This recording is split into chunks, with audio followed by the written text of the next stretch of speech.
Hoje, nós estamos aqui com o professor Dan. Ele é o nosso professor de Direito do Departamento de Ciências Atuariais. Ele já deu a introdução ao Direito, ele já deu Direito Trabalhista, é um excelente professor. É um dos meus professores prediletos, eu tenho que falar. Tenho que puxar um saco. Ele também, esse semestre, está dando uma eletiva de Compliance e Sustentabilidade. E hoje ele que vai dar essa palestra para vocês, eu espero que vocês gostem. Além dele, tem a Carol aqui, que é a monitora dele nessa matéria de compliance. E eu espero que em outras matérias também, por favor, Carol. E é isso. Seja bem-vindo, professor. Nicole, obrigado. Obrigado bastante mesmo. Queria agradecer o próprio Catu, primeiramente, né, a oportunidade da gente estar aqui nesse momento tão especial, né, tão extraordinário que a gente está vivendo, ter aqui um contato com vocês, principalmente alunos que a gente ainda não conhece, alunos ingressantes, alunos que são calouros, né, que estão iniciando a sua vida universitária nesse momento, e a gente sabe o quão importante ter que estar próximo, enfim, né, auxiliando nesse sentido e tendo esse primeiro contato. Então, eu queria agradecer ao Catu, em nome da Nicole, que muito nos ajuda, nosso parceiro no curso, né, o Catu é fundamental. Queria agradecer também a Carol, que é a nossa monitora, como a Nicole falou, que muito me ajuda. A gente fez um mini curso online em maio, né, que foi muito legal, a Carol super ali parceira, me ajudando também, que era da disciplina optativa, que a gente vai retornar agora em julho, com o calendário. Né? Bom, eu não sei quem é que está aí, não estou vendo a cara de muita gente, mas eu acredito que a maioria a gente ainda não se conhece, e espero conhecer em breve vocês pessoalmente, mas por aqui já está valendo também para a gente poder se adaptar, né, a esse novo momento. Como a Nicole falou, eu sou o professor Dan Levi, a minha formação é em Direito, fiz a minha graduação em Direito, o meu mestrado em Direitos Humanos e Meio Ambiente, o meu doutorado em Sociologia, na Universidade de Coimbra, em Portugal. Meu mestrado foi na UFPA, na Federal do Pará. Eu sou paraense, pelo sotaque vocês já devem ter percebido, né? Mas já moro em São Paulo há uns 10 anos. Eu entrei na Unifesp em 2013 como professor substituto, e em seguida, em 2014, eu entrei como professor efetivo. Eu não acredito que eu já estou há 6 anos lá, basicamente, né? Fiz 6 anos agora em maio de 2020, passou muito rápido. E a gente tem cada vez mais se envolvido para poder melhorar a nossa escola, o nosso campus. Atualmente, eu estou como gestão, sendo chefe de departamento do curso de Ciências Atuariais. O professor Rafael, que é o Rafael Garcia, que eu acho que vocês conhecem, é o nosso vice-chefe. O coordenador, o professor Cordeiro, que eu acho que vocês já conheceram, e o vice-coordenador, o professor Celso, também, que vocês já conheceram. Né, acho que a maioria já deve ter ouvido falar, pelo menos. A nossa escola é uma escola nova, como vocês devem saber, tem mais ou menos uns 10 anos, né, os cursos também foram aprovados entre 7 e 8 anos atrás, e a gente vem aí querendo cada vez mais criar novas possibilidades de novos cursos, como a Nicole estava comentando, novos projetos, novos programas, inclusive, né, de pós-graduação, etc., para que a nossa escola cresça cada vez mais, integrando todos os cursos da EPEN, que é uma escola paulista de política, economia e negócios. Então, a gente tem aí que, de alguma forma, integrar todas essas áreas, esses cursos, né?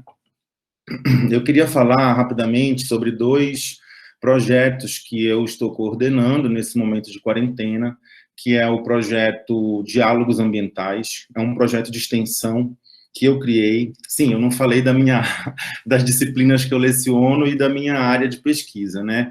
Eu leciono na EPEN Introdução ao Direito, Direito Público e Privado, Direito Trabalhista, Direito Empresarial. Né? Basicamente, essas 3 áreas do direito que estão no curso de Ciências Atuariais e em outros cursos também. E a minha área de pesquisa é Direito Ambiental. Eu me especializei em Meio Ambiente e Direito Ambiental, uma área interdisciplinar, e que a gente tem também trabalhado com vários outros cursos da EPEN, porque Meio Ambiente é uma área, né, totalmente transdisciplinar, ele pega várias áreas do conhecimento. E eu desenvolvi, né, no meio dessa pandemia aí, um projeto de extensão chamado Diálogos Ambientais, é um canal no Instagram, @diálogos.ambientais, e no YouTube, Diálogos Ambientais, em que o objetivo é produzir conteúdo, né, e dialogar com a sociedade sobre assuntos relacionados ao direito, meio ambiente e sustentabilidade. O canal tá crescendo bastante, foi bem legal. Quem quiser se inscrever, pode se inscrever à vontade, trocar ideia, dialogar, porque o objetivo é esse, né? E cresceu bastante porque a gente já fez algumas atividades relacionadas à Unifesp, né, com o apoio da EPEN.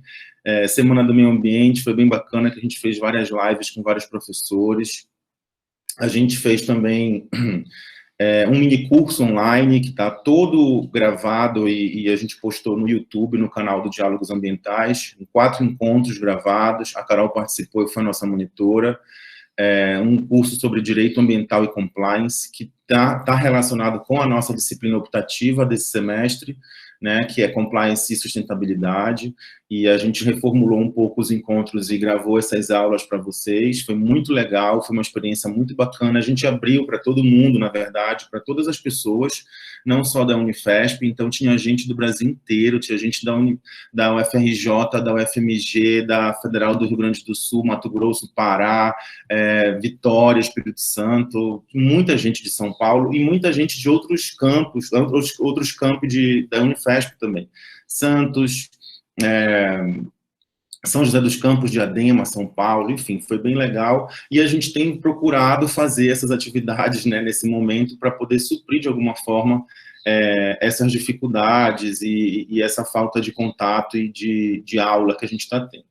Né? E aí o Catu chamou para a gente, eu achei uma grande iniciativa, fazer esses encontros, essas palestras, que eu acho que é importante para a gente também mostrar para vocês um pouco de um conteúdo, de uma disciplina. Esse conteúdo de hoje, eu pensei na disciplina que é o SEI de Introdução ao Direito, que vocês acho que veio no primeiro ou no segundo termo, não tenho certeza, e que esse semestre quem estava dando era o professor Danilo e o professor Pedro, eu acredito, que são professores do curso de Direito, né? E aí, essa disciplina é uma disciplina que eu gosto muito, porque é uma disciplina introdutória, é quando a gente começa a falar para o aluno a respeito do que é o direito, o que é a moral, o que é lei, o que é Constituição, e aí eu pensei, bom, vamos fazer um tema, que é um tema bem desafiador para falar agora, que é sobre Constituição Federal e Estado Democrático de Direito. Quando eu te mandei, Nicole, o tema da palestra, eu confesso que eu escrevi errado. Olha que coincidência. Eu no WhatsApp, né, enfim, aquelas teclas, né, pequenas para o meu dedo, eu escrevi errado, e era para ser Constituição Federal e Estado Democrático de Direito, no singular, porque é o que está no artigo 1º da Constituição. E aí, eu também fiquei confusa, mas eu falei, não, se ele escreveu, deve estar certo. Não, e quando você escreve e manda mensagem, depois nem olha mais, enfim, aí depois de um outro dia eu fui ver, gente, eu escrevi Estado Democrático de Direitos. Aí eu fiquei pensando, mas sabe que faz sentido? Eu vou deixar Estado Democrático de Direitos, porque não é um direito apenas que a gente visa regulamentar para a sociedade. São vários direitos. Mas é claro que aqui no Estado Democrático, é um Estado Democrático para garantir direito, né? Mas aí acabou que ficou assim, eu achei legal, que eu acho que ficou até mais fácil para a gente introduzir o tema, né? Porque falar de Estado Democrático de Direito é justamente falar de vários e diversos direitos que eu vou tentar pontuar agora para vocês. Então, acho que ficou melhor do que esperado o tema da palestra. E aí eu queria começar com esse tema, gente, primeiro falando do que a gente pretende abordar, porque é um tema muito extenso, muito amplo, muito grande. E se a gente não foca, 1h30 não vai dar nem para começar a introduzir o tema.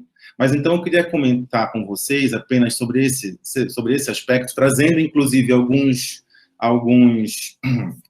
exemplos, né, para a gente discutir aqui, que eu acho que é melhor para quem não é da área do direito, para quem nunca estudou direito, acho que tem uma dificuldade muito grande de entender a teoria sem exemplo. Então, eu sempre gosto de exemplificar com algumas coisas do nosso dia a dia mesmo. Né? Então, a gente vai primeiro passar para para falar um pouco sobre a teoria do constitucionalismo, de onde é que veio essa história de Constituição, como que se criou a Constituição, né, para que serve a Constituição. Em seguida, eu queria falar um pouco sobre o que é a Constituição, o que ela representa, por que ela é importante, né, para um Estado, para um governo, para um povo. Em seguida, eu queria falar um pouco do contexto da promulgação da Constituição de 88, né, que é a atual Constituição que a gente é submetido no Brasil, que está em vigor. Em seguida, eu quero falar um pouco o que contém a Constituição. São quase mais de 250 artigos, eu não vou falar de todos aqui, porque, enfim, né, na Faculdade de Direito a gente tem três semestres só de Direito Constitucional, só para estudar a Constituição. Então, vocês imaginem que é 1 ano e meio só para estudar a Constituição, e é muita coisa, e assim, mesmo assim é só a base. Mas aqui eu acho que eu pontuei alguns assuntos legais para a gente mencionar, porque eu acho que é importante. Em seguida, falar o que são direitos e garantias fundamentais, e, portanto, finalizar com o conceito de Estado Democrático de Direito, que é justamente o que a gente se propôs nessa palestra. Ok, gente? Pessoal, fiquem à vontade para perguntar, questionar, interromper, ligar o microfone para falar alguma coisa, claro, que esteja relacionado à nossa palestra, óbvio, né?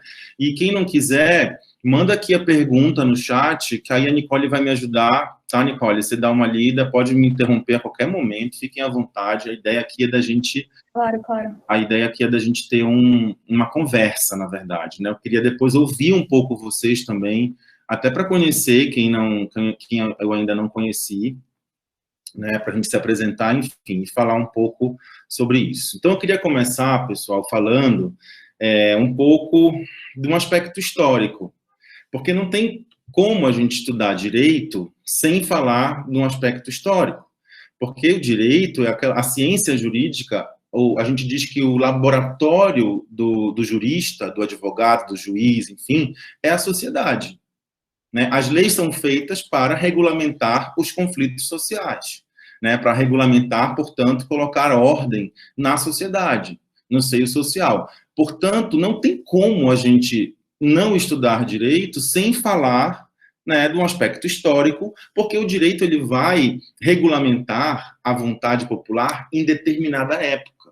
Se você vai estudar o direito, por exemplo, francês no século XVII, é totalmente diferente do direito francês do século XXI, porque ele vai regulamentar, as leis eram outras, a vontade popular é outra, o momento histórico é outro, até a cultura muda, né? Os costumes mudam, enfim, isso tem que ficar claro, porque por isso que a gente vai rapidamente falar sobre constitucionalismo, que é a origem de onde começaram a surgir as primeiras constituições no mundo. Né, a Constituição moderna como um documento mais importante de um país, um documento legal mais importante de um país que a gente tem hoje, que seria a Constituição Federal. Então, começando por isso, eu queria falar um pouco da teoria do constitucionalismo, que é importante para a gente entender de onde é que vem a Constituição, para que ela serve, né? Então, aí eu volto aqui a uns 4 séculos atrás, para a gente só pontuar rapidamente que no século XVII surgiram algumas teorias, né, que eu acho que muitos de vocês já ouviram falar, quem estudou história para o Enem, para o vestibular, ou para qualquer coisa no colégio, enfim, acho que ouviu falar sobre essas teorias, que chamam as teorias do contrato social. Eu acho que muitos de vocês já ouviram, né? Já estudaram, inclusive. E aqui é importante a gente falar que nesse período, no século XVII, alguns teóricos, né, contratualistas, que a gente chama, foram bem conhecidos, como Thomas Hobbes, né, John Locke e Jean-Jacques Rousseau. O Thomas Hobbes, ele escreveu o Leviatã, né, escrevendo e falando sobre o Estado, o poder do Estado, etc. O Rousseau falou do contrato social, né, justamente explicando o que é o contrato social, essa teoria. Todas essas teorias, esses autores e muitos outros, eles estudaram a formação dos Estados nacionais. Né, e nesse momento estava havendo uma ruptura institucional, de criação de novos estados, de transformação de aspectos até históricos e políticos, né, no mundo. Então, nesse momento, eles estudaram a formação dos estados nacionais para a manutenção da ordem social. Esse era o grande objetivo da teoria do contrato social, né? Eles entendiam que o contrato social era o quê? Era um acordo entre os membros da sociedade, entre as pessoas, né, que poderiam assinar esse acordo, não era todo mundo que poderia, né, entre os membros da sociedade com os seus governantes, para que as regras garantissem, obviamente, a ordem social, né, que a gente sabe que um Estado sem lei é aquele estado de natureza que a gente chama, né? Que aí não tem lei, que o homem é o lobo do próprio homem, cada um resolvendo através com as suas próprias mãos, né? E resolvendo os conflitos sociais. Então, o Estado ele é importante como instituição política, justamente porque é ele que vai propor a ordem, né, na sociedade. É ele que vai solucionar os conflitos sociais através da criação das leis, que é um dos poderes do Estado, que a gente tem, inclusive, que eu vou falar, e principalmente através do julgamento de algumas situações que precisam ter aí a decisão do Estado para saber quem é que tem direito, né? Que eu estou falando do Poder Judiciário e Poder Legislativo, né? Então, é importante, a teoria do contrato social trouxe essa nova ideia, essa nova consciência, né, na época, de que o Estado seria importante, né, para a manutenção da ordem social, evitando, assim, o caos, evitando, assim, a desordem, né? E é claro que essas palavras hoje em dia estão um pouco deturpadas, a gente vai falar a respeito disso, mas a ideia inicial, lá no século XVII, era justamente isso, fazer com que a sociedade pudesse ter um pacto com os seus governantes. E através de como esse pacto poderia existir? Através do voto. E aí começou a se mudar a relação que antes era de monarquia e que o poder passava hierarquicamente entre as famílias, de pai e filho, né? E existia uma classe que era a nobreza, que só ela que tinha poder, e só ela que tinha poder econômico, político, cultural, etc. E todo o resto da sociedade não tinha nenhum tipo de poder, não tinha nem acesso. Passa desse modelo de monarquia para uma nova, um novo tipo de política, né, de modelo político também, que seria a república. E aqui já falando um pouco até mesmo da França, que foi essencial nesse momento com as suas revoluções. Então, o constitucionalismo, essa teoria constitucionalista, né, parte da ideia de que o Estado deve ter uma constituição contendo regras que limitam o poder do próprio Estado. Que a gente sabe que na monarquia, né, o Estado o rei era o próprio Estado, né? Luís XIV já falava assim, o Estado sou eu, né?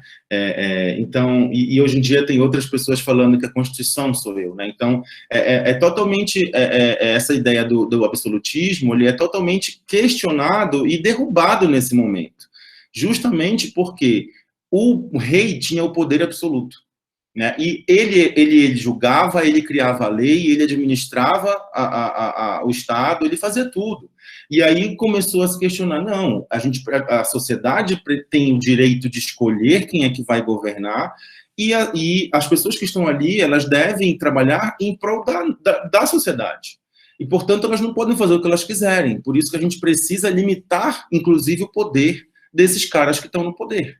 Né? Então, justamente essa ideia da Constituição, a origem de Constituição é um documento legal que vai constituir o Estado, que vai estruturar o Estado, que vai organizar o Estado, e que, inclusive, vai limitar o papel do Estado, porque a soberania é do povo e não do Estado. Né? O Estado é soberano através da vontade popular, que é o que a gente vai ver na Constituição, artigo 1º. Então, o constitucionalismo, ele parte da ideia de que todo o Estado deve ter uma Constituição contendo regras básicas, né, que limitam o poder do próprio Estado, inviabilizando, portanto, que os governantes possam satisfazer seus próprios interesses. Olha como isso é antigo, né, gente? Isso eu estou falando do século XVII. Infelizmente, a gente vê até hoje, né? Eu não estou falando de um governo específico, estou falando de todos. Se você for estudar a história do Brasil, desde que o Brasil se tornou independente, né, no século XIX, a gente vai ver que muitos governantes continuam atuando, né, como se não houvesse lei, como se não tivesse limite para atuar, e principalmente para satisfazer seus próprios interesses particulares e privados.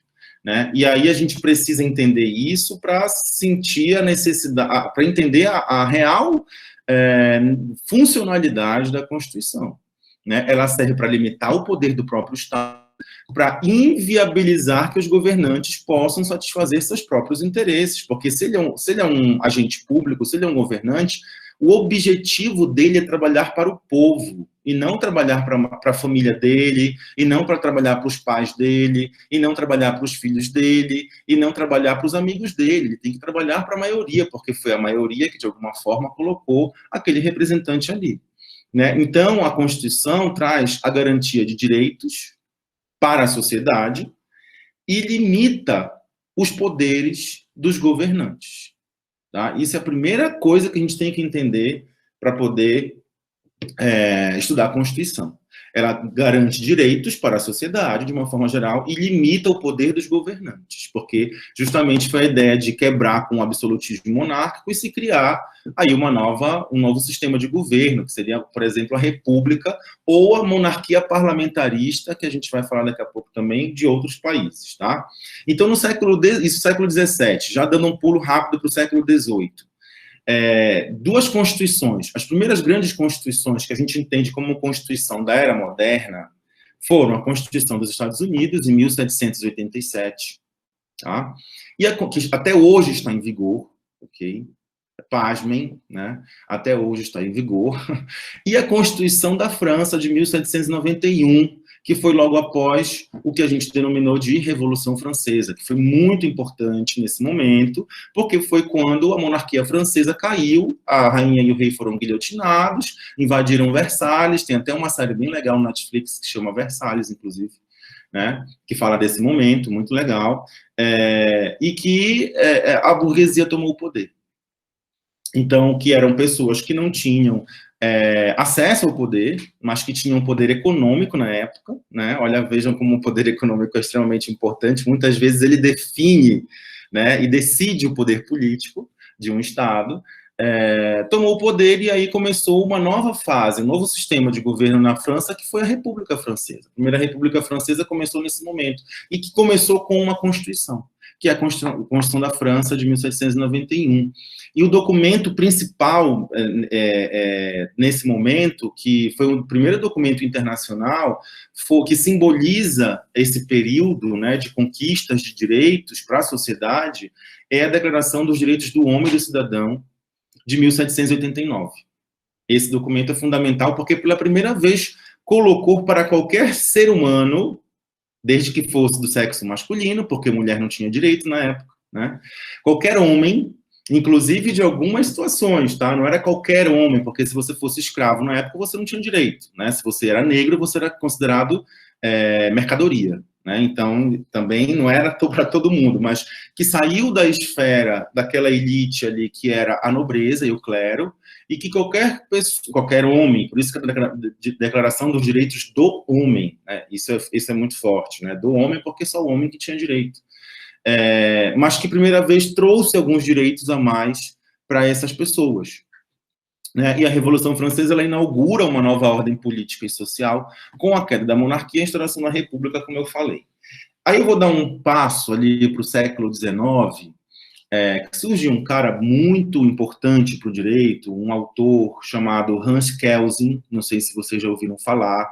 Esse autor, ele é muito estudado até hoje, né?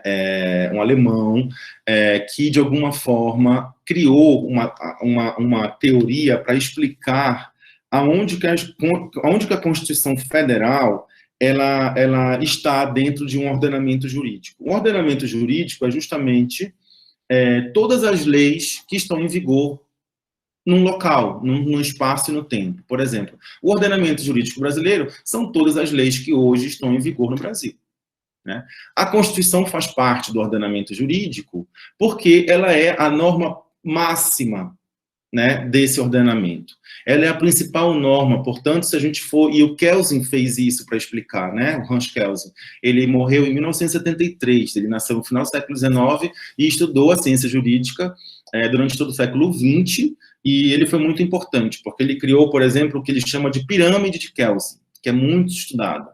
Imagine uma pirâmide e que no topo da pirâmide está a Constituição Federal.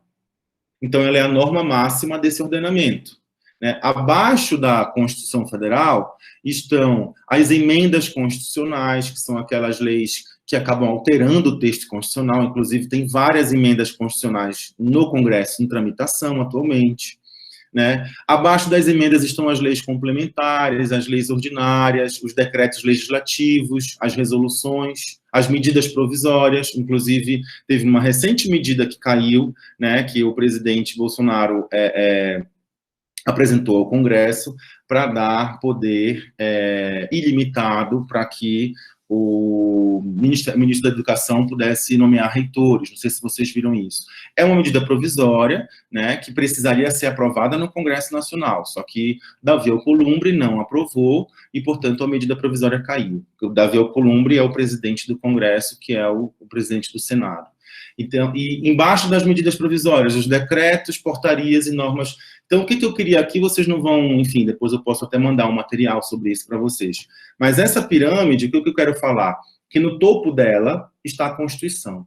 Abaixo da Constituição, todas as outras normas que existem e que são válidas, elas não podem, de forma alguma, ferir o que está na Constituição.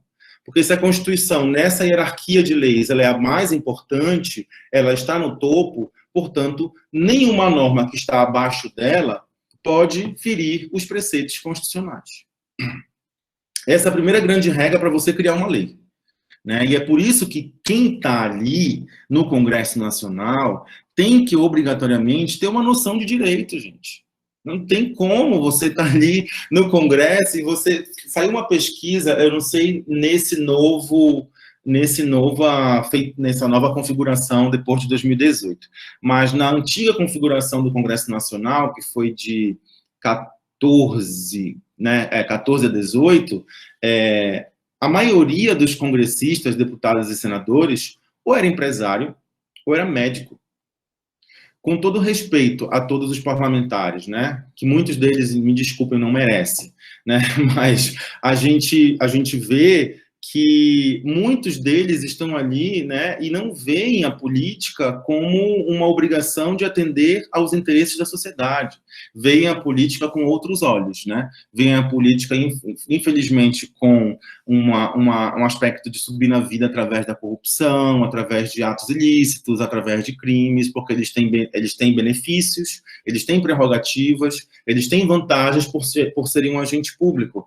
Então, nesse sentido, muitos enxergam dessa forma a política como uma carreira, né? Uma carreira para enriquecer, e não uma carreira para atuar em prol da sociedade, né? Então, nesse sentido, a gente vê que, voltando para Hans Kelsen, ele cria essa pirâmide para explicar que a Constituição ela é a norma mais importante, ela é a norma fundamental. Abaixo dela estão todas as outras normas. E acima dela, obviamente, existem coisas acima da Constituição, mas que são os tratados internacionais, né, que o Brasil faz parte, por exemplo, o Protocolo de Quioto, o Acordo de Paris, e vários outros números de tratados internacionais, todas as da ONU, por exemplo, todos os tratados internacionais da ONU, da OMS, da OIT, né, todas essas grandes organizações internacionais que o Brasil faz parte. Se ele faz parte, ele segue, portanto, os tratados internacionais, né? Mas que esses tratados eles precisam ser ratificados e aprovados no Brasil. E o Brasil faz parte de muitos deles, né? E por conta disso, quando é ratificado, esses tratados dentro do Brasil, eles estão abaixo da Constituição. Então, a regra geral é que a Constituição está no topo dessa pirâmide das leis, né? E isso é importante para a gente poder entender o que é uma lei. Aqui tem 4 conceitos básicos que eu acho que é importante falar para vocês, que vigência, o que é uma lei vigente, ou uma lei que está em vigor? Vigência é a validade formal daquela lei. Como é a validade formal? Existem alguns requisitos, eu não vou entrar aqui muito no processo legislativo, mas existem alguns requisitos para que uma lei seja válida, para que uma lei entre em vigor, né? Para que uma lei seja aprovada, por exemplo. Toda lei ela deve emanar, né, a lei no sentido abstrato, né, no sentido literal da palavra lei, deve emanar, existem algumas regras, eu não vou entrar nessa questão, mas basicamente a regra geral é que toda lei seja criada pelo Poder Legislativo.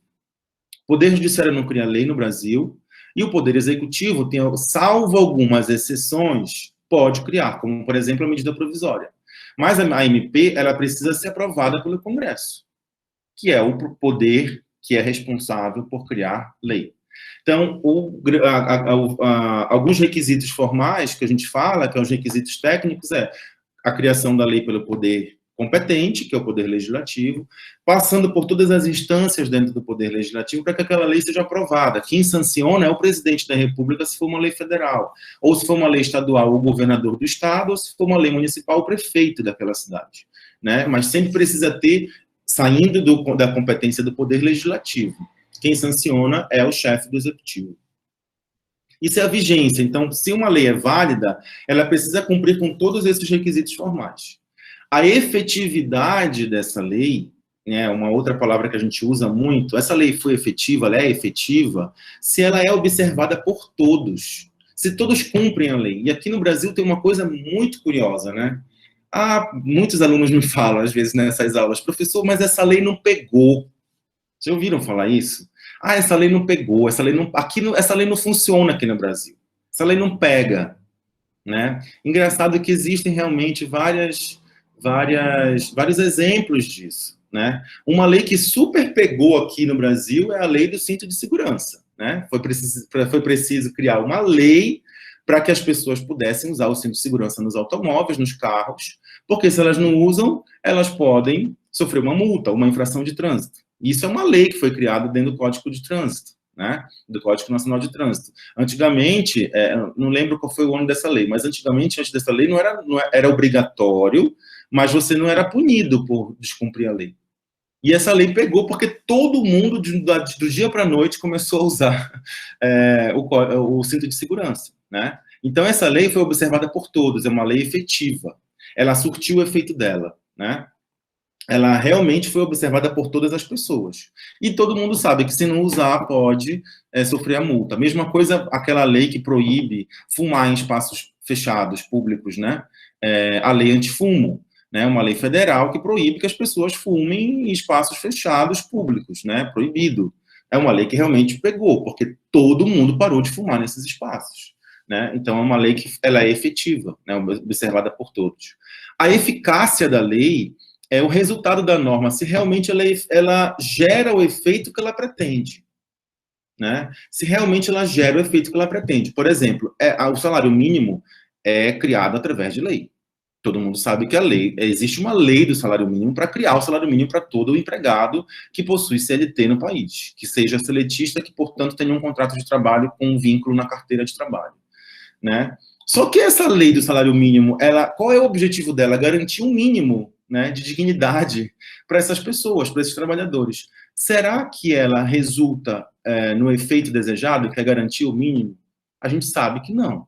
Porque a maioria das pessoas que recebe um salário mínimo não consegue ter uma condição mínima de vida, porque não consegue pagar a sua moradia, a sua alimentação, o seu transporte, a sua educação, o seu lazer e todos os direitos básicos para viver, né? Então, inclusive sustentar a família. Tem gente que é arrimo de família com salário mínimo, vocês imaginam. Então, é uma lei que, de alguma forma, não gera o efeito desejado, porque o objetivo dela era garantir o mínimo, mas, na prática, a gente sabe que isso não funciona.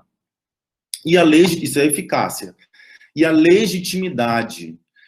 Toda lei, como eu falei, ela emana do poder competente, que é o poder legislativo. Então, ela só vai ser legítima se ela for criada por um agente competente, que é o poder legislativo, ok? Bom, o que é a Constituição? E aqui eu parto já para o segundo momento da aula, porque é muita coisa para falar, realmente, mas vamos caminhando, que o nosso tempo está correndo também.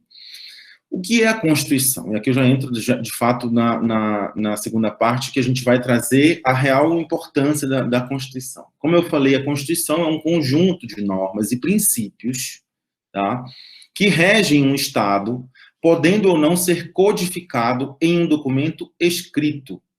No caso do Brasil, a gente tem um documento escrito. Vocês, antigamente, quando não dava para ter acesso à internet, na época que eu era estudante de direito, a gente comprava a Constituição na livraria. É um livro escrito, tem lá vários artigos. Hoje em dia, você pode consultar a Constituição no Google, é só jogar lá, Constituição Federal de 88. Já o primeiro link que baixar já é a Constituição, e você pode ler todos os artigos ali, porque é um documento público, né? É um documento escrito porque no Brasil a origem do nosso direito é um direito romano. O nosso direito, ele advém, aqui rapidamente só para contextualizar, do direito de Portugal, obviamente, do direito português, né? As nossas primeiras leis, elas são baseadas no direito português porque nós somos colônia de Portugal e as leis que eram aprovadas em Portugal enquanto nós éramos colônia eram leis portuguesas. As leis aplicadas no Brasil enquanto nós éramos colônia eram leis portuguesas. Depois que nós ficamos independentes, né, a gente criou as nossas próprias leis, mas não existia, por exemplo, faculdade de direito aqui. Quem é que ia criar a lei? Quem é que ia estudar isso? Né? E aí, aos poucos, foi se desenvolvendo um direito genuinamente nacional brasileiro, mas ele foi, de alguma forma, espelhado no direito português, que, por sua vez, foi espelhado no direito romano, que é o direito italiano, que é a origem, na verdade, do direito ocidental, a origem romano-germânica. Uma das características desse direito romano-italiano, né, que é o direito clássico lá de 2000 anos atrás, é o direito escrito, que todas as leis precisariam ser escritas. E é por isso que os nossos documentos e as nossas leis são escritas, né? Escritas no sentido de eu preciso ter uma lei aprovada, escrita, né, num documento aprovada para poder ela ser válida. Né? Esse documento ele enumera os poderes e as funções, né? A Constituição, no caso que eu estou falando, ela enumera e limita os poderes e as funções do ente político, que é o Estado, né? E traz e essas normas elas formam o que constitui o próprio Estado como um ente político. Né? Isso é o que a Constituição trata. A Constituição também ela é uma norma mais importante do Estado porque ela trata da elaboração de outras leis. Né? Existe um capítulo na Constituição Federal de 88 que estipula como é que a gente cria lei. Né? Então, tipo, a partir da Constituição, ela determina a elaboração de outras leis. Né? É um processo legislativo que a gente chama. Né? Quem é que pode criar, em qual instância, na instância federal, na instância estadual, municipal, no Distrito Federal, quem é que pode criar, quais são os órgãos, quem é que compõe o poder legislativo desses entes federados, né? Qual é a competência deles, o que eles podem criar? Eles podem criar uma norma penal, eles podem criar uma norma de direito do trabalho, qual é a competência? Né? Por exemplo, uma das competências da União Federal é o direito penal. Então, só pode o Congresso Nacional legislar sobre crime no Brasil. Não pode ter uma lei de crime diferente no estado do Rio de Janeiro e uma lei diferente no estado do Pará. Não, a lei para regulamentar um crime, ela sempre tem que ser federal, porque compete apenas à União Federal legislar sobre direito penal. Então, todo crime, ele é federal. Toda lei de crime é federal no Brasil. Né? Toda lei que regulamenta um crime, que estipula um crime, é federal, porque é competência da União. Né? Por outro lado, a gente tem regulamentações, por exemplo, sobre o direito urbanístico, que é aquelas leis que regulamentam a cidade, como, por exemplo, o plano diretor, é competência do município e não da União Federal. Então, cada cidade vai ter a sua lei específica municipal. Então, a depender da matéria, o ente ele pode legislar sobre determinado assunto. Né? Legislar significa criar lei para aquilo. Né? E a Constituição, ela que determina isso. Né? Então, imaginem a importância da Constituição.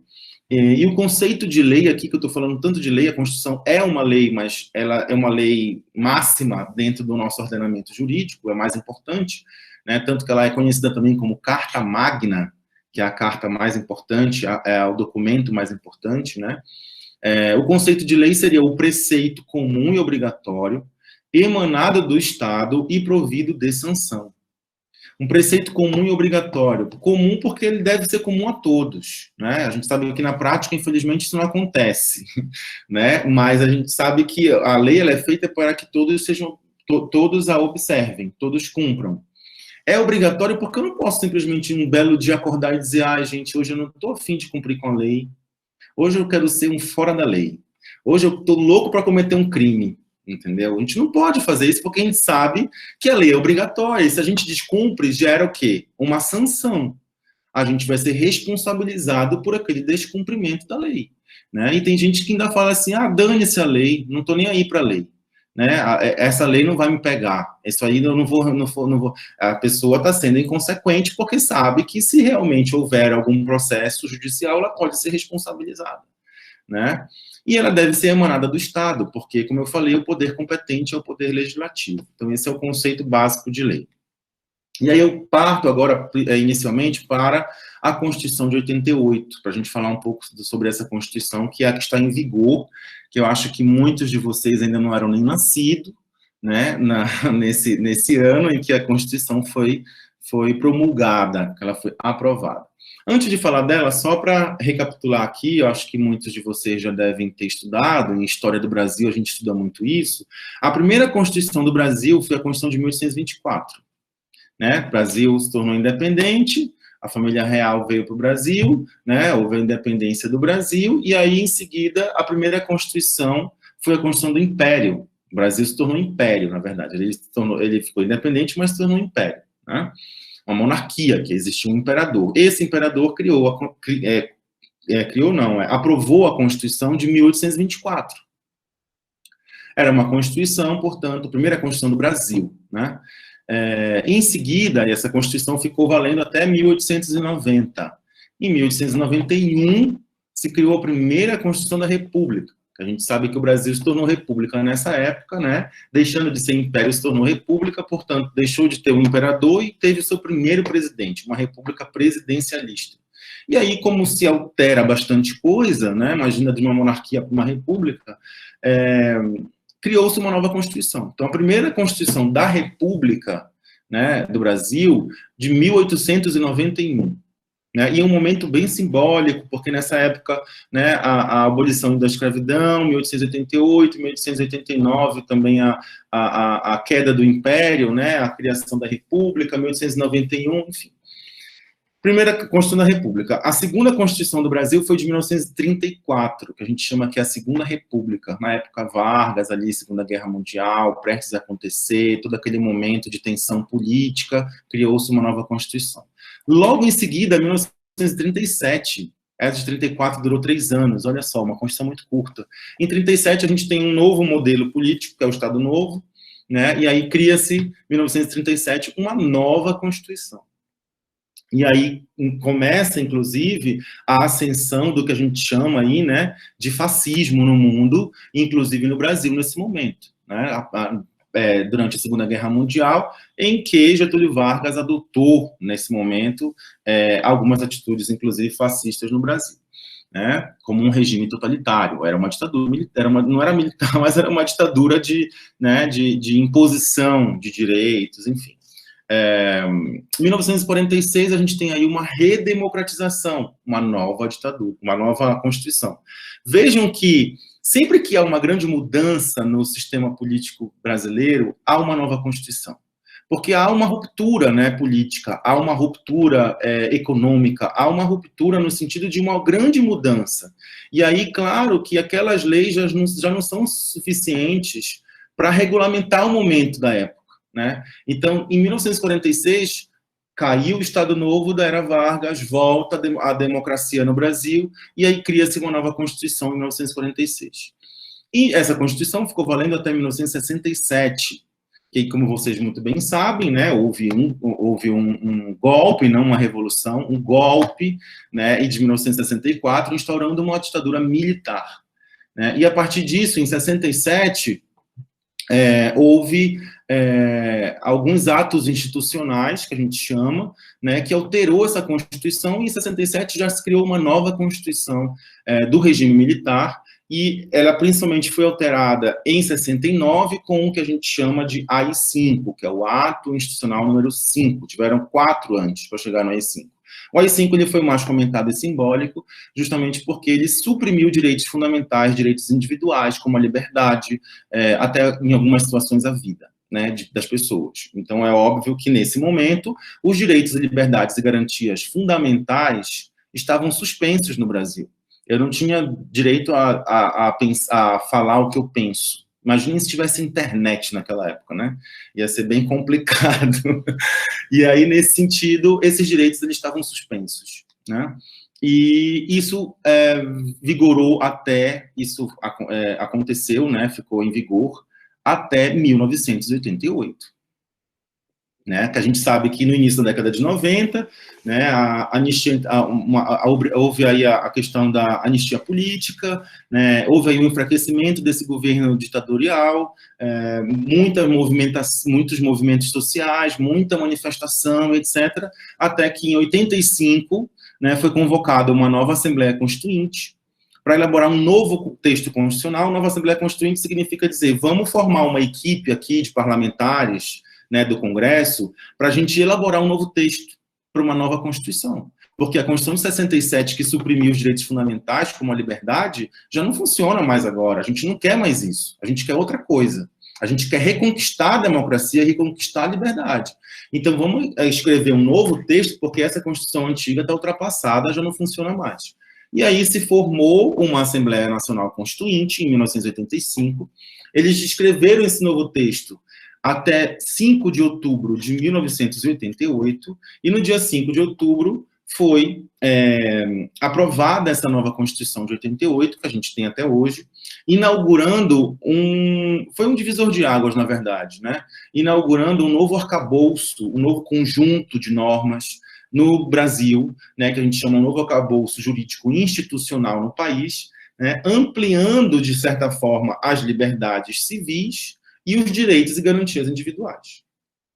Para vocês terem noção, por exemplo, não havia a garantia da proteção do meio ambiente nas constituições anteriores. A Constituição Federal de 88 foi a primeira que regulamentou um capítulo próprio para dizer, gente, não pode ter dano no meio ambiente, dano ambiental é crime.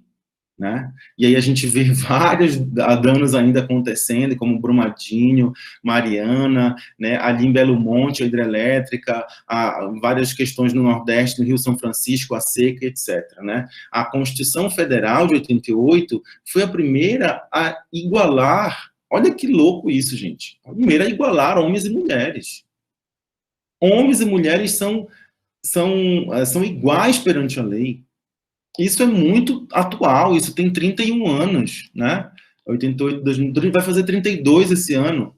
Isso é muito recente. Como assim? Há 32 anos só que uma Constituição equipara homem e mulher, até porque antes de 88, até mesmo antes de 70, não havia divórcio. Né? As pessoas não podiam se divorciar no país, porque não existia lei do divórcio, era um desquite, mas que a mulher, principalmente, perdia vários direitos. Né? E com a lei do divórcio houve a possibilidade de se divorciar. Fora que aqui, quando a lei regulamenta uma coisa, o costume, muitas vezes, regulamenta outra. Né? Porque uma mulher divorciada naquela época, ela era taxada como, né, como é que eu posso falar? Como uma mulher que não tinha respeito, digamos assim. Né? Então, vejam como a lei ela é importante, porque ela altera até mesmo o costume da sociedade. E a Constituição Federal de 88 foi a primeira a dizer, olha, a educação ela deve ser pública e de qualidade para todos. A de 1824, ela dizia, a educação é pública para todos. Mas ela negava a educação, porque não existia direito para essas pessoas, para os pretos, por exemplo. Né? Para o povo preto. Ela negava totalmente esses direitos. Porque eles não eram considerados nem sujeitos de direito. Eles não poderiam contrair direitos e obrigações. Eles eram considerados objetos. Eles eram considerados mercadoria. Né? Que foi, assim, um momento aterrorizante da história da humanidade, a questão da escravidão. Então, nesse sentido, a Constituição de 88, ela vem igualar e dizer no artigo 5º, por exemplo, todos são iguais perante a lei, que é o que a gente já vai falar daqui a pouco. Ok? A Constituição de 88, portanto, ela reflete o que num país se considera de mais importante para proteger, que são os direitos fundamentais. Né? Ela possui regras de como devem ser feitas as leis, como eu falei, né? Essas regras de como devem ser feitas as leis, como devem funcionar os três poderes, e além de outros órgãos que atuam paralelamente aos poderes, como o Ministério Público, Defensoria Pública, etc. E também ela contém normas que regulamentam os entes federados, que aqui a gente está falando de uma federação, vou já explicar isso, né, que é formada pela União, Estados, DF e municípios, Distrito Federal e municípios. Tá? Além disso, a Constituição de 88, ela tutela, ou seja, ela protege os direitos básicos dos cidadãos, os chamados direitos fundamentais, que a gente já vai tratar sobre isso. Além disso, também ela tem regras importantes a serem observadas pelo Estado e por toda a sociedade, como regras sobre as comunidades indígenas, regras sobre orçamento público, regras sobre imposto, regras sobre ciência e tecnologia, regras sobre aposentadoria e seguros, né, regras sobre saúde, regras sobre a estrutura da administração pública. Ela regulamenta os assuntos mais importantes que devem ser protegidos no Estado, né? São cláusulas que a gente chama transformadoras, com o objetivo de alterar as relações econômicas, políticas e sociais. Então, vejam que a Constituição de 88 ela foi um marco. Por que ela foi um marco? Porque ela inaugurou um novo momento político no país, né, que foi a volta da democracia, né, numa república democrática, num Estado democrático de direito, que antes a gente não tinha, né? Por isso que a gente diz que a democracia brasileira, pós-ditadura militar, ela é uma jovem democracia que está fazendo 32 anos aí, não é isso? E que, por conta disso, é uma democracia que ainda não se sedimentou de uma forma, né? Não ganhou tanta força de uma certa forma, e que, por isso, vem constantemente sendo ameaçada. É uma jovem democracia, na verdade. E, por conta disso, a gente diz que a Constituição ela precisa cada vez mais ser fortalecida, porque ela é a base do Estado democrático, né, de uma democracia como a gente vive atualmente. Né? E aqui eu queria entrar um pouco na questão dos direitos e garantias fundamentais. O que são direitos e garantias fundamentais? São direitos que devem ser garantidos a todos os seres humanos. Né? A gente sabe que um dos sujeitos de direitos são as pessoas naturais, somos nós, pessoas físicas, seres humanos. Né? Nós somos sujeitos de direitos. O que significa isso? Nós podemos adquirir, contrair direitos e obrigações. Né? Enfim, básicos, mínimos que sejam. Né? Se eu casar, eu tenho um direito, por exemplo, de unir meu patrimônio com a pessoa que eu for casar. Né? É um direito que eu tenho, de união de patrimônio, casamento é isso. Por outro lado, eu tenho uma obrigação, eu contraio um dever. Qual é a contração do dever? Qual é o dever aí que eu contraio? É que se eu tiver filho, eu tenho a obrigação de sustentá-lo. É uma obrigação mínima. Está lá na Constituição Federal, do artigo 227, né? Ao direito da família. O Estado deve proporcionar direitos básicos, mas a família é um direito fundamental, né? Uma questão fundamental em que os pais devem proteger os filhos e cuidar, e educar, e sustentar e prover a vida dos filhos. É uma obrigação, não é uma faculdade. Né? E a gente vê aí que numa sociedade como o Brasil, mais de 50% ou 60% das famílias é só a mãe que cria. O pai abandona, não assume, vai embora, né? E isso é reflexo de uma sociedade misógina e machista. Né, que é a nossa, obviamente. Então, está lá na Constituição que todos, tanto o pai quanto a mãe, têm direitos e obrigações iguais. Né? Então, essa que é a relação do sujeito. O sujeito é a pessoa física ou jurídica que pode contrair obrigações. Né? Então, os direitos são garantidos a todos os seres humanos, como sujeitos de direitos, garantias formalizadas ao longo do tempo, inerentes aos indivíduos. Né? São direitos fundamentais, aqueles direitos que são inerentes ao indivíduo. Como o próprio nome está dizendo, são fundamentais porque, sim, esses direitos é o mínimo que a gente precisa para viver com dignidade. Um documento principal que marcou a criação dos direitos fundamentais foi a Declaração Universal dos Direitos Humanos, em 1948. Tá? Esse documento ele foi criado após Segunda Guerra Mundial, em que se criou a ONU, a Organização das Nações Unidas, em que um dos objetivos era garantir a paz entre os povos, a reconstituição dos países que foram atingidos pela guerra, né, e impedir um novo combate, né, militar, enfim, uma nova guerra. A ONU foi criada para garantir, dentre outras coisas, a paz no internacional, né, e criou essa declaração, que substituiu aquela primeira que a gente viu lá, os direitos do homem, né, a Declaração dos Direitos do Homem e do Cidadão, de 1789.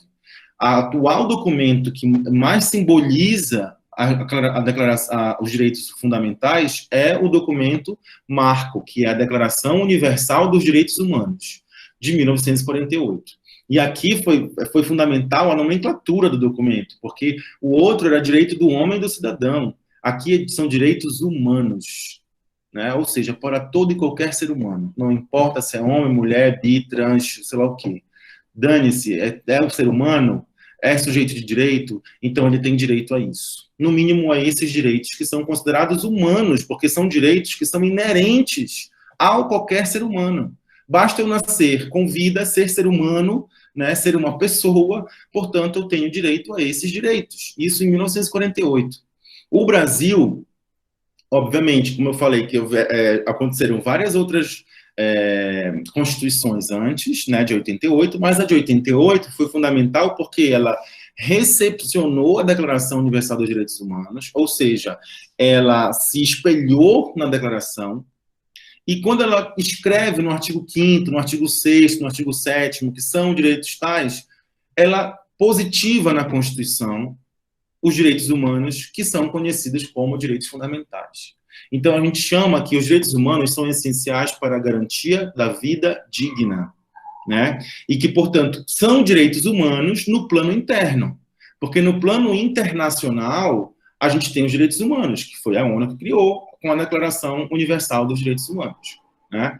No plano interno, ou seja, no plano nacional, no Brasil, a gente tem o que chama de direitos fundamentais, que são aqueles direitos humanos que estão escritos na Constituição, né, até mais ou menos o artigo 15 e 16, ok?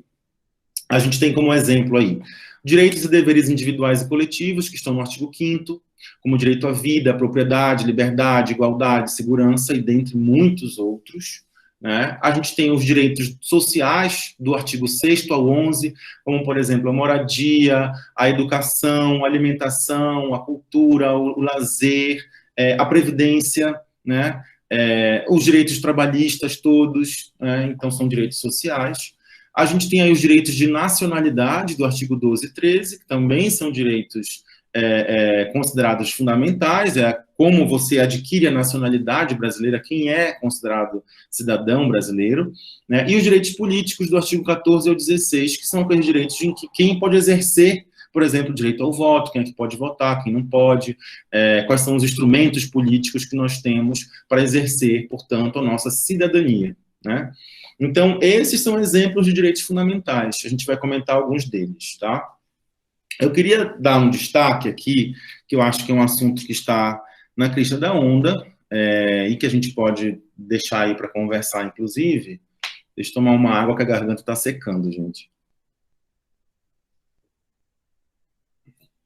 Que é o que fala no artigo 5º, se vocês forem depois, quando eu terminar essa palestra, se vocês quiserem aprofundar os estudos, deem uma lida nesses artigos que eu estou comentando. Eu acho que vai ser importante, porque quem nunca leu a Constituição, acho que está mais na hora do que ler, porque é importantíssimo vocês, inclusive, saberem o direito básico de vocês, né, como cidadãos. Então, deem uma olhada no artigo 5º, que é um dos mais importantes. Lá está escrito no caput, ou seja, na cabeça, no topo do artigo 5º, está dizendo, todos são iguais perante a lei. Não sei se vocês já ouviram isso, né? Todos são iguais perante a lei. Né? É algo que a gente tem que refletir sobre isso. Porque quando a Constituição fala que todos são iguais perante a lei, ali ela está dizendo de uma igualdade formal. Está escrito no texto que todos são iguais perante a lei. Ok? Está lá no artigo 5º. E são invioláveis o direito à vida, invioláveis, ou seja, ninguém pode violar. Né? Ninguém tem direito a matar ninguém nesse país. Então, o direito à vida é inviolável. O direito à liberdade, ninguém tem direito de como é que a gente fala? Violar a liberdade de outra pessoa, né? O direito à vida, liberdade, igualdade, segurança e propriedade. Né? Então, a gente sabe que esses direitos, eles são direitos fundamentais, individuais, né? Artigo 5º, em que todos são iguais perante a lei e que esses direitos não podem ser violados.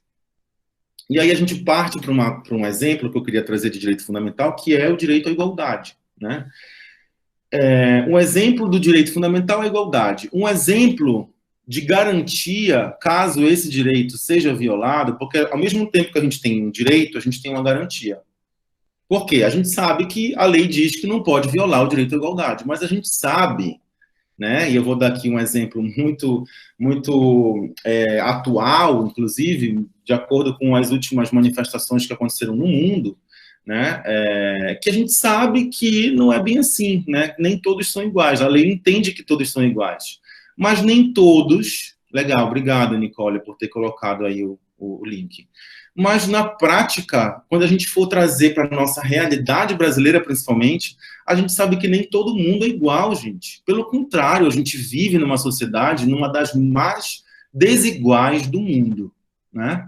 E que, na prática, a gente sabe que nem todo mundo é igual. A lei deve tratar todo mundo de forma igual, mas que a gente sabe que a igualdade material, ela é diferente da igualdade formal. Isso que eu queria falar.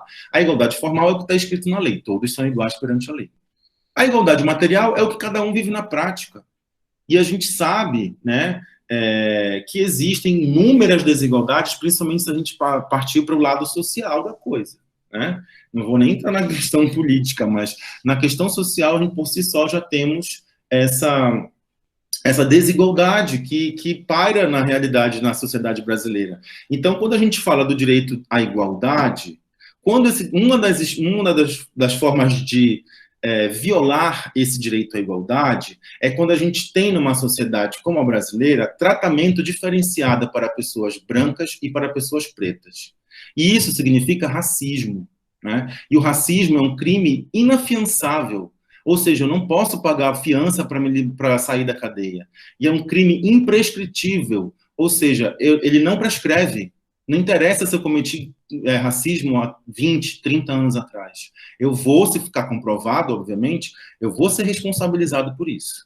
Então, o direito fundamental à igualdade, ele está linkado à garantia. Qual é a garantia? Que está no artigo 5º, inclusive, que o racismo é crime inafiançável e imprescritível.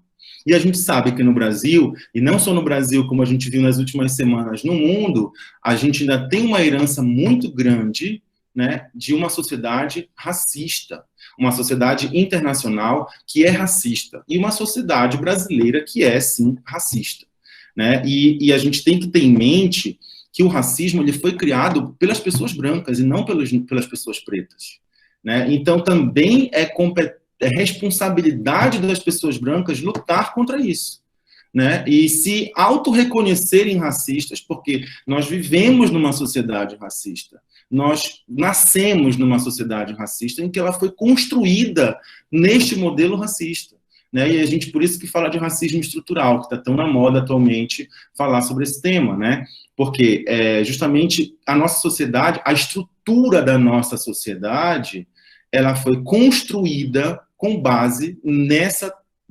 violação desse direito à igualdade, né? Porque a gente sabe que pessoas pretas ganham menos que pessoas brancas.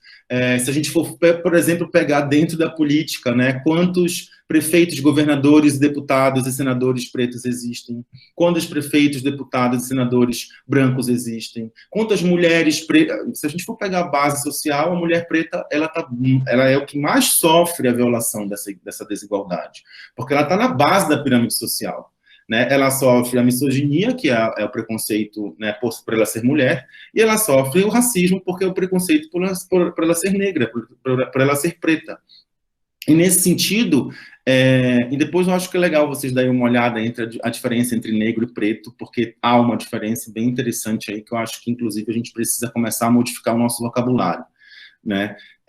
E nesse sentido, a mulher preta ela é a que mais sofre na base da pirâmide social, porque ela sofre duplo, triplo, quádruplo preconceito, né?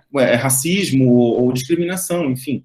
E se a gente pega em todos os âmbitos, gente, em todos os âmbitos, né? Em todas as questões, no menor exemplo possível, quando a gente entra num restaurante e a gente vê que só preto que está servindo, não tem nenhum preto sentado almoçando.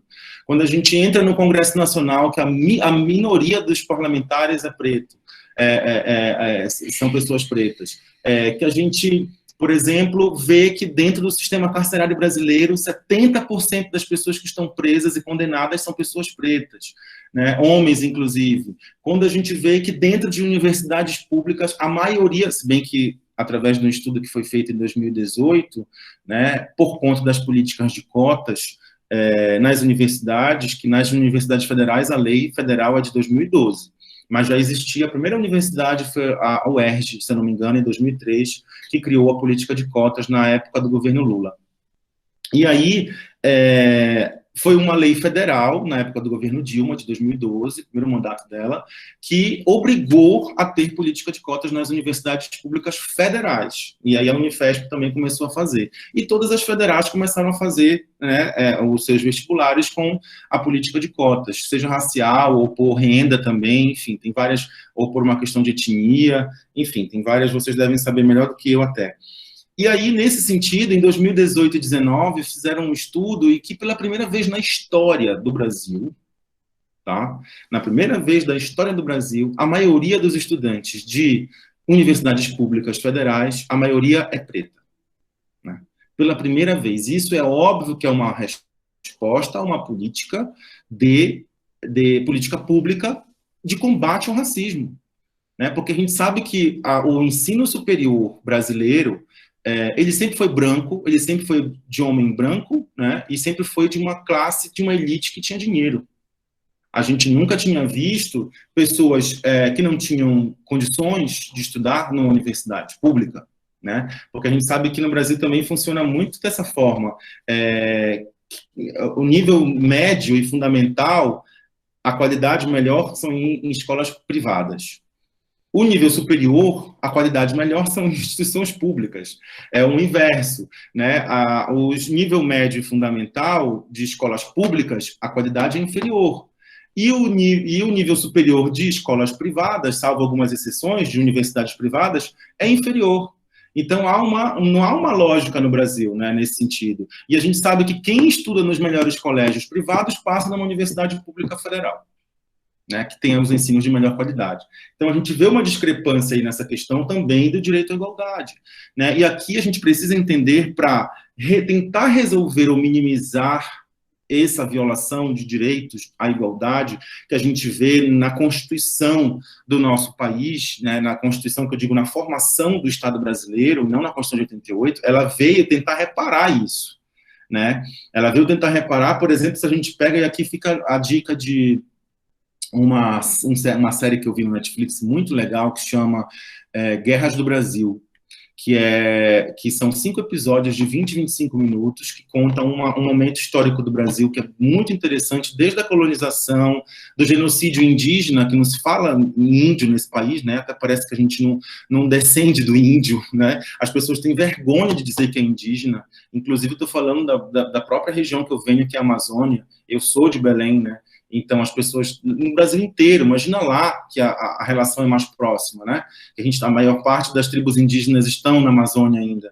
Aqui no Sudeste, então, as pessoas não consideram nem ser humano essas pessoas, né? Não são nem ser humanos, enfim, é um genocídio que vem acontecendo há mais de 500 anos. Assim como o genocídio do povo preto, né? Assim como o genocídio de várias outras minorias de direitos que a gente sabe que existe.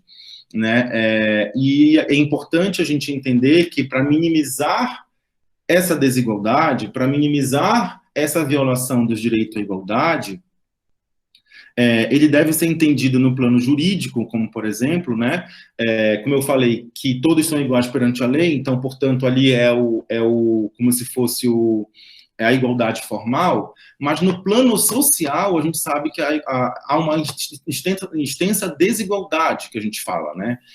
Porque a gente vive, como eu falei, numa das sociedades mais desiguais do mundo, e a gente precisa acionar a máxima que existe, que é um ditado, né, que a gente diz que a gente estuda muito no direito, quando a gente vai falar sobre isso, que eu estou falando do direito à igualdade, que é a máxima aristotélica, que Aristóteles, lá 2000 anos atrás, na Grécia, já dizia: devemos tratar igualmente os iguais e desigualmente os desiguais, na medida das suas desigualdades. Por que isso, gente? Porque a gente sabe que, na prática, né, a mulher preta, ela não vai ter as mesmas oportunidades que o homem branco. Estou colocando, né, os extremos da pirâmide. Tá? Quantas CEOs de empresas são mulheres negras? Se a gente for pensar, né? São mulheres pretas. Quantas deputadas federais são mulheres pretas? Já teve alguma mulher preta presidente nesse país? Quantas reitoras pretas tem em universidades federais? Né? E se a gente for pensar nesse aspecto, é necessário que essas pessoas sejam tratadas de forma desigual para a gente poder equilibrar a balança. Porque num país que a maioria se auto-intitula preta, mais de 56% da população se auto-intitula preta, pretos e pardos, por que nos espaços de poder a maioria é do homem branco? Vocês nunca pararam para pensar nisso? Estou falando em todos os espaços, não só no político, como no empresarial, no econômico, enfim, no intelectual. Nós não estudamos intelectuais pretos. Nós não temos referência na literatura, inclusive no direito, muito pouco, em outras áreas da ciência também, né? Porque o ensino, o conhecimento no Brasil, ele sempre foi muito elitista e muito conservador nesse sentido, para quem tinha dinheiro e para quem era homem e para quem era branco, né? Nesse sentido, a gente não tem conhecimento, né, de fato, dessas pessoas, desses autores, e desse conhecimento, que deve ser um conhecimento muito rico. Então, nesse sentido, a gente precisa, sim, tratar essas pessoas de forma desigual, para poder igualar a oportunidade. Eu não estou falando aqui de capacidade, gente, capacidade todo mundo tem. Eu estou falando de oportunidade, que nem todo mundo teve nesse país, né, e ainda não tem, principalmente. Né? E por isso que a relevância de se falar em políticas públicas, porque é obrigação do Estado, está lá no artigo, em todos os artigos da Constituição, os artigos de direitos sociais, principalmente, é obrigação do Estado a redução das desigualdades sociais. Não é uma opção do Estado, não é, de repente, o presidente acordar hoje e dizer assim, ai, gente, olha, esse ano eu não vou fazer nenhuma política pública para diminuir a desigualdade, porque eu não estou afim, eu não acredito que não tem desigualdade no Brasil, né? A gente já sabe que tem chefe de Estado dizendo que não houve racismo, que não tem racismo no Brasil e que não houve escravidão, né? Isso é assustador quando você pega uma Constituição Federal e lê e estuda e vê que ela nasceu para combater esse discurso, né? E aí você vê pessoas que estão no poder dizendo que realmente isso é o discurso que deve ser chancelado. Então, é obrigação do Estado a redução das desigualdades sociais, ok? Só para finalizar, Nicole, como é que está meu tempo? Não sei, já até me perdi aqui, mas só para finalizar, eu quero falar no quarto. Você tem ainda 10, 15 minutos. Tá ótimo, vou ter que... É que quando eu começo a falar sobre esses assuntos, eu me empolgo, viajo, enfim, né, eu gosto de falar sobre isso, que eu acho que é importante. Tenho certeza que eles estão adorando. Espero, que bom, né? Como em relação à questão do racismo, como a gente está aí vivendo nas últimas semanas, por isso que eu quis falar do direito à igualdade, eu fico aqui uma dica de leitura que eu li nesse final de semana, que eu achei muito legal, que é o Pequeno Manual Antirracista, da Djamila Ribeiro. Tá?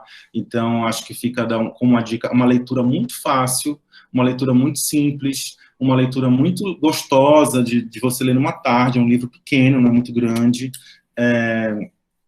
e é um livro que ela conta, ela foi aluna da Unifesp de filosofia no campus de Guarulhos, ela estuda, uma mulher negra, não sei se vocês já ouviram falar, ela é bem conhecida atualmente, ela entrou na faculdade, na Unifesp, em Guarulhos, para fazer filosofia, e começou a desenvolver um trabalho muito legal de mulheres pretas, né, e aí acabou que escreveram vários livros, ela já tem vários outros livros, e ela tem esse discurso de que o que as pessoas brancas podem fazer contra o racismo, não é só colocar hashtag lá no Instagram e colocar Black Lives Matter, que isso também é importante, ok, é legal, mas o que você no seu dia a dia realiza para evitar o racismo, faz para evitar o racismo, para combater o racismo, porque, como eu falei, o racismo ele foi criado pelos brancos, não pelos pretos, né? Então, os brancos também são responsáveis para combater isso, porque eu entendo que não haverá democracia de forma efetiva enquanto houver racismo em uma sociedade. E a gente sabe que a sociedade brasileira ela é extremamente preconceituosa e racista nesse aspecto, uma herança aí, inclusive, de último país da América a abolir a escravidão, que foi o Brasil, né? E que foi um dos países que teve mais tempo de escravidão de pessoas pretas, né, que foi o Brasil. Então, é uma herança muito... E quando a gente pega aí decretos no meio do lockdown, no meio da quarentena, de governadores, colocando que a empregada doméstica é atividade essencial, isso é uma herança de uma sociedade escravocrata, de uma sociedade misógina, de uma sociedade racista. Porque, como assim que eu não vou poder chamar a minha diarista ou a minha empregada doméstica para lavar minha louça e limpar meu banheiro, em plena pandemia? Como eu não vou poder fazer isso? E aí é uma herança em que os chefes de Estado, né, reproduzem, colocando a empregada doméstica como uma atividade essencial. Gente, na Europa não existe empregada doméstica, e quando tem é caríssimo. Você acha que as pessoas brancas não vão lavar sua privada com medo de quebrar sua unha? Não é assim que funciona. É uma cultura que a gente reproduz ainda sem saber, sem ter a consciência do quanto nós somos ainda uma sociedade desigual, racista e preconceituosa. Então, só queria deixar esse contraponto aqui, para poder falar de democracia, não tem como não ressaltar isso, né? Um Estado democrático de direito, ele está fundamentado no que a gente diz que é a democracia, que todos têm direito, todos têm acesso, todos têm voz, né? E a todos devem ser garantidos esses direitos, não só uma parcela da sociedade, né? E o Estado democrático de direito, ele foi construído, aqui só rapidamente, para a gente finalizar, foi construído ao longo de 3 séculos, desde lá do século XVII e XVIII, quando eu falei do constitucionalismo, né, principalmente após a Revolução Francesa, né, em que a gente tem aí 3 lemas, né, liberdade, igualdade e fraternidade. São os lemas da Revolução Francesa. O primeiro direito que foi conquistado foi a liberdade. A gente precisava garantir direito para todos são livres, né? A segunda foi a igualdade. Eu preciso garantir direitos de moradia a todos, direitos trabalhistas a todos, o direito à igualdade de todos têm que ter direito. Mulher não tinha direito a voto, mulher não podia trabalhar, mulher não podia comprar um imóvel sem autorização do marido, entendeu? Então eu preciso igualar todo mundo, né? Direito à igualdade. E o da fraternidade, que seria numa terceira instância, né, que hoje eu acho que realmente está mais difícil a ser alcançado, porque de solidariedade e de fraternidade o mundo está carente, na verdade, né? Eu acho que é importante a gente falar dessa construção, porque o Estado de Direito, ele se constrói nisso, ele se constitui nisso, né? Num Estado de Direito, o governante não tem poder absoluto, né? O presidente não é soberano.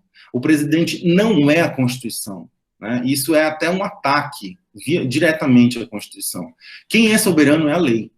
Apenas a lei está acima de todos. E aí eu não posso fazer um trocadilho que não é Deus que está acima de todos, né? É a lei que deve estar acima de todos, né? E nesse sentido, ela que é soberana, porque ela justamente garante a ordem social. Ela está ali para regulamentar os conflitos sociais.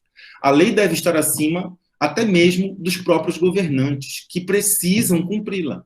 E a gente sabe que em muitas situações os governantes descumprem a lei e não são responsabilizados, né? Porque eles têm os benefícios, eles têm regalias, né? Que, enfim, não vou entrar nesse aspecto.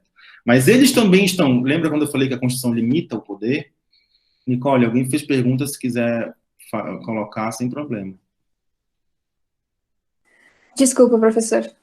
Não, é que eu tava... Você me falou, ou melhor, você fez a trocadilha sobre Deus estar acima de todos, mas eu sou cristã, e em Romanos é dito que os cidadãos, eles devem seguir as leis.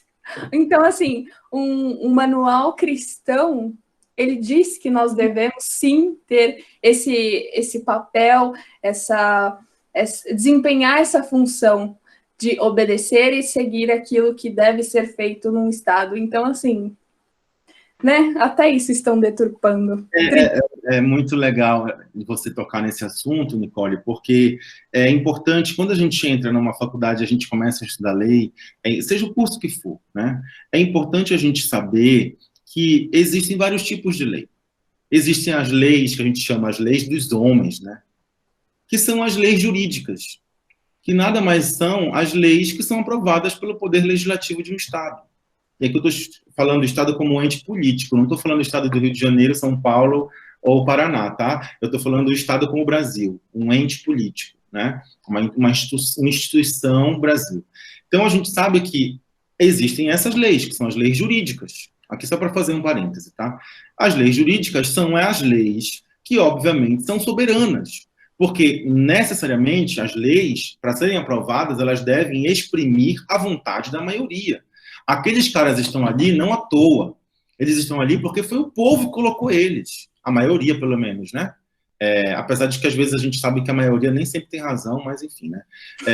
A gente tem que entender que, de alguma forma, no Estado democrático de direito, é a maioria que vota. Então, a maioria que coloca aquela galera ali para criar as leis. Né? Inclusive, esse ano, eu acho, ainda não teve nenhuma decisão, mas eu acho que nós teremos eleição para prefeitos e vereadores, né, em outubro. Eu não sei como é que vai ficar por conta da pandemia, já até li alguma coisa se vai ser adiado ou não. Enfim, num Estado democrático de direito, que eu quero falar, que é a maioria da população que vota os seus representantes. Então, significa dizer que a maioria da população que coloca aqueles caras ali, eles devem trabalhar para essa, pelo menos, maioria. Né? Eles devem criar leis e governar para essa maioria. Né? Esse é um dos princípios democráticos. E existem outras leis que aí, meus amigos, não devem ser impostas pelo Estado. Né? Existem outras leis, como, por exemplo, que a Nicole comentou, que são as leis religiosas, e que cada religião deve impor para os seus fiéis, e não para a sociedade como um todo. Porque no artigo 5º a gente tem um direito fundamental que é a liberdade de crença. A liberdade de crença é um direito fundamental. E quando a gente vê que os templos religiosos mais violados são os terreiros de candomblé e de umbanda, porque são religiões afrodescendentes que, por conta de um racismo e de um preconceito, elas são renegadas como religiões do demônio, são os templos mais invadidos e violados nesse país, a gente vê o quanto ainda dentro das religiões ainda há um preconceito. Porque no artigo 5º da Constituição está dizendo lá, todos têm liberdade de crença, de credo e etc. Então, quer dizer, numa sociedade a gente tem que saber separar a lei jurídica da lei religiosa, dos dogmas de cada religião. Porque todas as religiões devem ser protegidas no país. Né? E principalmente porque o nosso Estado é laico. E isso é fundamental para um Estado democrático de direito. Porque quando a gente confunde religião com política, religião com direito, desculpa, eu não tenho outro linguajar para dizer, mas dá ruim, gente. Dá péssimo, na verdade. Porque justamente a gente começa a querer impor uma crença individual minha para toda a sociedade. E isso é violar o Estado democrático de direito. Porque se é democrático, todos têm direito a acreditar em quem quiser. Eu não posso impor a minha crença, a minha fé, a minha religião para a sociedade. Isso é matar o Estado de Direito, na verdade. Isso é assassinar o Estado democrático de direito. Eu preciso, sim, respeitar que todas as pessoas possam exercer a sua liberdade de crença da forma que entender, desde que, obviamente, não viole direitos de outra pessoa. Né? Isso a gente sabe que o nosso direito está até onde vai o direito do outro. Né? Então, desde que eu possa exercer e fazer tudo o que eu quiser, desde que eu não vá violar o direito do outro. Okay? Sim. Então, essa é a grande base do Estado Democrático de Direito. A Luciene tinha feito uma observação que o caso do Miguel, a criança de 5 anos morta em Pernambuco, mostra claramente a questão da patroa que não afastou a empregada doméstica no momento de pandemia. Sem dúvida. O primeiro caso que a gente teve no Rio, que foi vinculado aí pela mídia,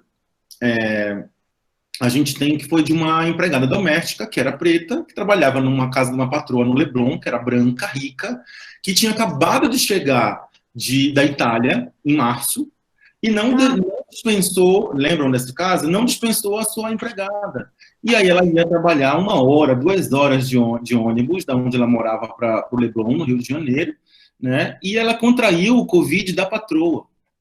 Pergunta quem morreu. As duas tiveram Covid.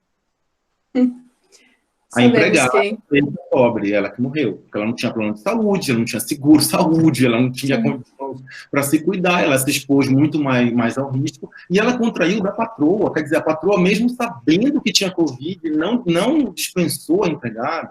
Isso demonstra como a gente ainda vive, em pleno século XXI, numa sociedade de origem escravocrata, numa sociedade... Gente, a minha cachorra veio dar olá para vocês. Ela veio dar oi para vocês, ela estava quietinha aqui. Bom, mas enfim, só para a gente terminar a questão do Estado Democrático de Direito. Num Estado, como eu falei, a lei deve estar, portanto, acima de tudo, né? A lei deve estar acima de todos, ela deve ser cumprida e exercida para todos. Também um Estado Democrático de Direito, ele é marcado pela separação dos três poderes. E aí a gente fala aqui dos três poderes. Ok, pronto. Faz parte, né, de uma educação online, né, de aulas online, faz parte a gente ter esses empecilhos, mas ok.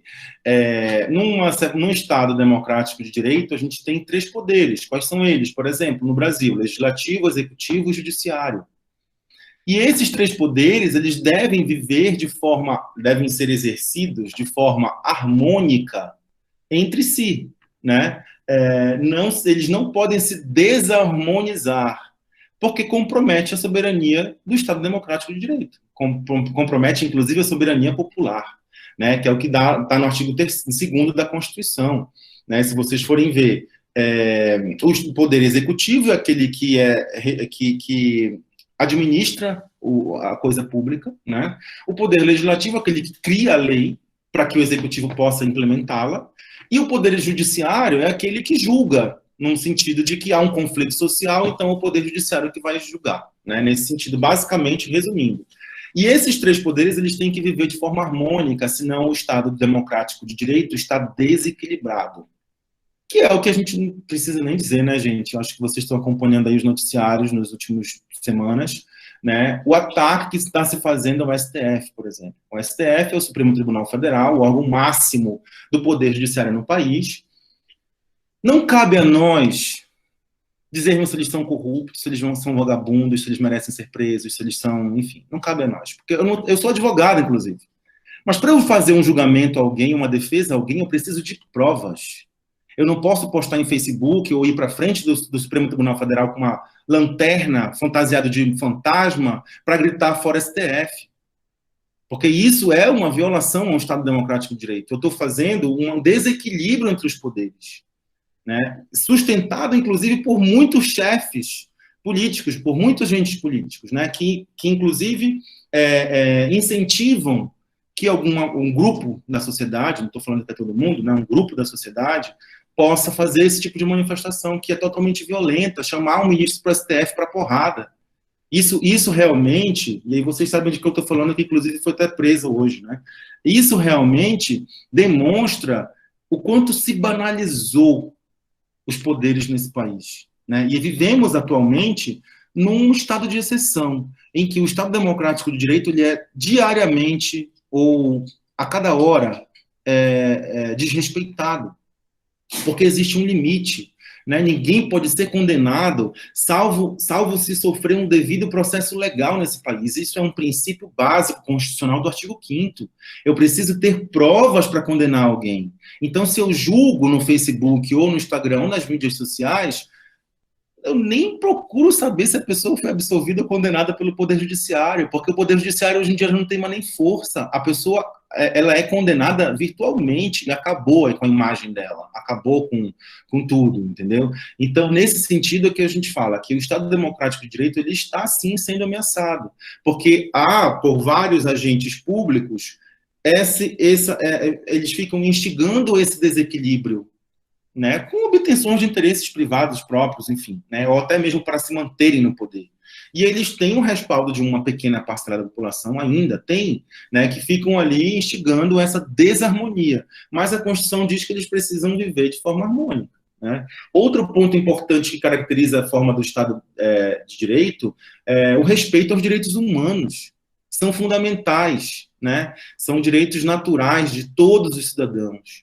E a gente vê aqui que muita gente ainda levanta a bandeira dizendo que direitos humanos é para bandido. Né? É um discurso que é totalmente deturpado, se a gente for ver, né? E que essas pessoas que têm esse discurso, elas violam diariamente o texto constitucional, né? Colocando em risco a democracia, colocando em risco a garantia desses direitos que deve ser garantido para todos, né? O Estado Democrático de Direito ele permite que nos organizemos em uma sociedade minimamente justa e estável, com relações de poder que tragam mais benefícios para todos do que prejuízos. Eu acho que essa é o grande conceito do Estado Democrático de Direito. Ele tem que trazer mais benefício para todos da sociedade do que prejuízos. Eu não posso ter um Estado que vai prejudicar o cidadão. Eu não posso ter um Estado que não vai garantir, em plena uma pandemia, né, que as pessoas fiquem nas suas casas dignamente, que as pessoas possam... vocês sabem do que eu estou falando, do auxílio emergencial, por exemplo, a minha diarista está há 3 meses, eu estou, obviamente, dispensei ela, pago, né, ela, para ela não precisar trabalhar, pelo menos eu, uma das pessoas que estou fazendo isso. Não sei se todas as pessoas que lá trabalham estão fazendo. E ela não conseguiu há 2 meses o auxílio emergencial. Quer dizer, uma política pública num estado de exceção, que é a pandemia, que não surtiu efeito. Né? E como é que essas pessoas vão se manter? Como é que elas vão... E aí a gente vê que como é que fala? É um ciclo vicioso. Porque, ao mesmo tempo, o discurso da grande parte do governo precisamos, né, não podemos parar porque nós precisamos recuperar a economia. Mas, ao mesmo tempo, a economia não vai ser recuperada enquanto não se esgotar a contágio do vírus. Né? Estou falando já do Covid. E aí fica num ciclo vicioso, né? Que a gente acha que daqui a mês que vem vai ser o pico, mês que vem a gente está 3 meses esperando esse pico e não chega, porque não vai chegar, sabe por quê? Cada vez vai aumentar, né? E vai ficar de uma forma, de um looping, né? E agora que abriu, inclusive aqui em São Paulo, os shoppings e o mercado e o comércio todo, né? Num dia que a gente bateu recorde de mortes, mas ao mesmo tempo a gente vê que pessoas ficam instigando as outras a invadirem o hospital, né? Olha que loucura, a que ponto que chega que a saúde é um direito fundamental, um direito social fundamental, que deve ser garantido a todos. Né? E que nessa forma, quando a gente vê essas atitudes de negação a um dos períodos mais difíceis da história da humanidade, que é essa pandemia desse Covid-19, a gente vê justamente que é uma negação ao Estado Democrático de Direito, é a negação aos direitos fundamentais, é a negação aos direitos humanos, é a negação do ser humano, na verdade, né? Infelizmente, a gente vive um pouco disso. E só para finalizar, Nicole, mas se alguém quiser fazer pergunta, já pode mandar, tá, gente? A gente tem no artigo 1º, portanto, que a República Federativa do Brasil, formada pela união indissolúvel dos estados e municípios e do Distrito Federal, constituem-se em Estado Democrático de Direito. Isso que é o artigo 1º da Constituição. Então, desde 88, né, ela inaugura a redemocratização, que é o que é mais importante no nosso Estado, né? É a garantia da democracia para que todos tenham direitos a todos os direitos. Né? Uma das principais características do Estado democrático, como eu falei, é a soberania popular, né, que é o que fala o parágrafo único do artigo 1º, né, todo o poder emana do povo, que exerce por meio de seus representantes eleitos ou diretamente, nos termos da Constituição. E a nossa forma de governo é república, né, vivemos numa república presidencialista, né, em que a característica é o tempo e a eletividade, do mandato de 4 anos para presidente, né, e os presidentes eles são eleitos a cada 4 anos. O nosso sistema de governo é presidencialista, é o chefe do executivo, é o presidente. A nossa forma de organização do Estado é federação, existe um poder central, que é a União, né, e os demais entes federados, que são os estados, municípios e o Distrito Federal, que são vinculados à União. A gente tem um regime de governo que é a democracia representativa, exercida através de quem? Através dos representantes. Né? Deveria ser da maioria, mas atualmente parece que não é, ok? E por isso a importância de elegermos representantes que exprimam, né, que demonstrem a vontade da sociedade, e não votar em pessoas que pensem nos meus interesses, que tenham a ver com os meus interesses particulares, né, que tenham a ver com a minha fé, que tenham a ver com a minha moral. Não, gente, a gente tem que votar em pessoas que sejam, que trabalhem para a sociedade, né? Nesse sistema que eu falei, respeitando todas as diferenças e garantindo, inclusive, né, o respeito e os direitos a todos, né? Senão a gente não tem um equilíbrio social, a gente não vai ter aí um equilíbrio na sociedade. Né? O que é mais importante? O Estado garantir, uma pergunta até que eu queria fazer para vocês, o que é mais importante? O Estado garantir que eu tenha uma arma dentro de casa, ou que ele proporcione uma educação pública de qualidade. né? Acho que aí a gente coloca os interesses do governo, né? Do atual governo. O que é mais importante? Eu criar uma lei para garantir que todos tenham uma arma em casa, para se defender, inclusive, do coronavírus, né? Porque foi o que foi dito isso, eu vou me defender do coronavírus com uma arma em casa. Meu Deus. Ou ter uma educação pública de qualidade.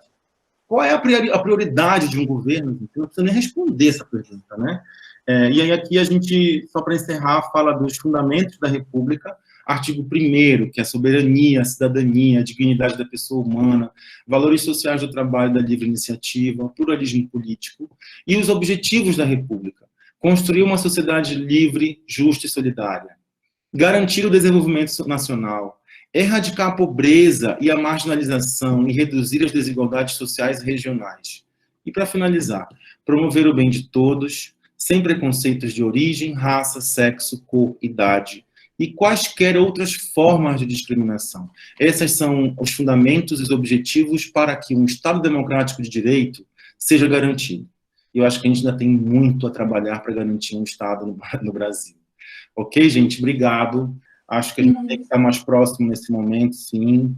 Estejam à vontade para mandar e-mail, entrar em contato. No canal do YouTube tem várias lives que eu fiz, que estão gravadas. Tem um mini curso também que eu fiz para a Unifesp, que está gravado.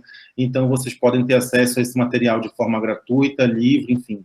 O objetivo é justamente aproximar vocês, né? E a gente está junto aí nesse momento difícil, que eu espero que passe logo e que a gente possa, de alguma forma, se conhecer ao vivo. Né? Mas, enquanto isso não acontece, a gente vai tocando da forma que dá, né, Nicole? E aí eu queria parabenizar o Catu por essas palestras, que eu acho que foi fundamental, assim, para a gente ter esse primeiro contato. Muito obrigada, professor. Imagina, tem uma ótima... É o início de noite já. Tem um início de noite maravilhoso, galera. Fiquem em paz e em saúde, principalmente. Sim, em casa, né? Obrigado, Sim. gente. Boa Tchau, tarde, professor. a todos. Tchau.